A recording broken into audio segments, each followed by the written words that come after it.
আসসালামু আলাইকুম রহমতুল্লাহি ওয়া সবাই কেমন আছেন? আশা করছি সকলে ভালো আছেন। আমি আল্লাহর রহমতে ভালো আছি, আলহামদুলিল্লাহ। আজকে আপনাদেরকে কিছু আলোচনা শোনাবো ঘুম সম্পর্কে।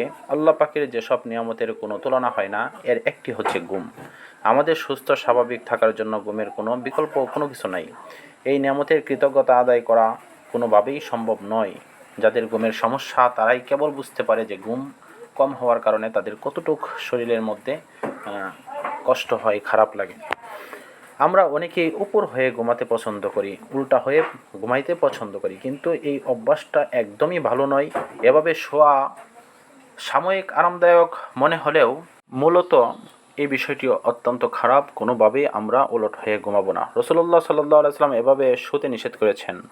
এর কারণ হিসেবে হাদিস শরীফে দুইটি বিষয়কে চিহ্নিত করা হয়েছে। এক হলো, মহান আল্লাহ এভাবে শোয়া পছন্দ করেন না। 2 নাম্বার, এটি জাহান্নামীদের শোয়া। জাহান্নামীদেরকে আল্লাহ পাক রব্বুল আলামিন উল্টিয়ে জাহান্নামে নিক্ষেপ করবেন এবং ওই অবস্থায় রাখবেন। জাহান্নামীদের উপর করেই জাহান্নামে নিক্ষেপ করা হবে। এমনে তিখফা আল গিফারি রাদিয়াল্লাহু তাআলা আনহু থেকে বর্ণনা, তার পিতা তাকে অবহিত করেন যে তিনি ছিলেন আসহাবে সুফার সদস্য। তিনি বলেন, একদা শেষ রাতে আমি মসজিদে ঘুমন্ত অবস্থায় ছিলাম। আমি উপর হয়ে ঘুমাচ্ছিলাম। এমত অবস্থায় এক আগন্তুক লোক তিনি আমাকে তার পায়ের সাহায্যে নাড়া দিল। তিনি পা দিয়ে খোঁচা দিলেন আর বললেন, এই উপর হয়ে শুয়ে আল্লাহর সন্তুষ্ট অর্জন করছো? কেন উপর হয়ে শুয়ে রয়েছ?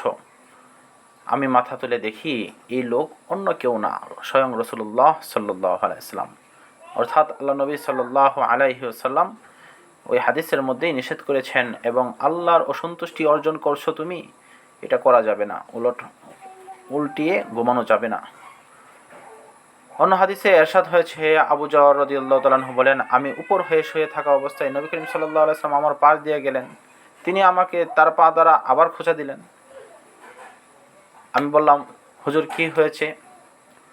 আল্লাহ নবী সাল্লাল্লাহু আলাইহি ওয়াসাল্লাম বললেন, হে জুনাইদিব, এটা তো জাহান্নামের শয়ন। এভাবে তুমি শুয়ে আছো। এভাবে শুয়ে থাকলে জাহান্নামীদের শোয়ার সাথে তোমার শোয়া একই সিস্টেম হয়ে গেল, এটা হতে পারে না। রাসূলুল্লাহ সাল্লাল্লাহু আলাইহি ওয়াসাল্লামের বাণী, এটা তো জাহান্নামের স্বয়ং। এটাই তার মানে, উল্টিয়ে কোনোভাবেই আমরা ঘুমাবো না, উপর হয়ে ঘুমাবো না। উপর হয়ে ঘুমানো থেকে সবসময় নিজেকে সেভ রাখবো এবং অবশ্যই ডান কাতে সুন্নাহ তরিকা অনুযায়ী আমরা শোয়ার জন্য চেষ্টা করব। আল্লাহ পাক রব্বুল আলামিন তার হুকুম আহকামগুলোকে মেনে এবং রাসূলুল্লাহ সাল্লাল্লাহু আলাইহি ওয়াসাল্লামের দেখানো পথ অনুসরণ করে তার সুন্নাহ অনুযায়ী আমাদের জীবন ব্যবস্থা করে দিন, আমিন। আসসালামু আলাইকুম রহমতুল্লাহি ওয়া বারাকাতুহু। সকলকে আল্লাহ পাক রব্বুল আলামিন ভালো রাখুন, আমিন।